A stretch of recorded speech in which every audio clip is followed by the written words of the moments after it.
আসসালামু আলাইকুম প্রিয় ভিউয়ার্স, শিকদার একাডেমিতে আপনাদের সকলকে স্বাগত। আজকে আমরা ঢাকা বোর্ড 2024 সালের অধ্যায় 13 যে ম্যাথটি আসছিল ধারা থেকে সেটা নিয়ে আমরা আলাপ করব। তো এখানে 13.1 এবং 13.2 মিলে ম্যাথমেটিক্স আসছে।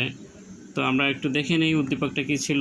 একটি সমান্তর দ্বারা 13তম পদ 85 এবং একটি গুণোত্তর দ্বারা 14তম পদ 3√3 এবং 7তম পদ 8, এটা ছিল উদ্দীপক।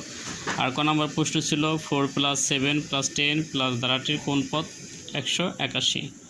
খ নম্বর ছিল 1 নংয়ের সাহায্যে 25তম পদের সমষ্টি নির্ণয় করো। গ নম্বর ছিল 2 নংয়ের সাহায্যে দেখাও যে ধারাটির 10টি পদের সমষ্টি 781/2√3 - 3। তাহলে আমরা সরাসরি উত্তরে চলে যাই সময় ক্ষেপণ না করে। তো কয়ের উত্তরটা আমরা কত যেহেতু কইছে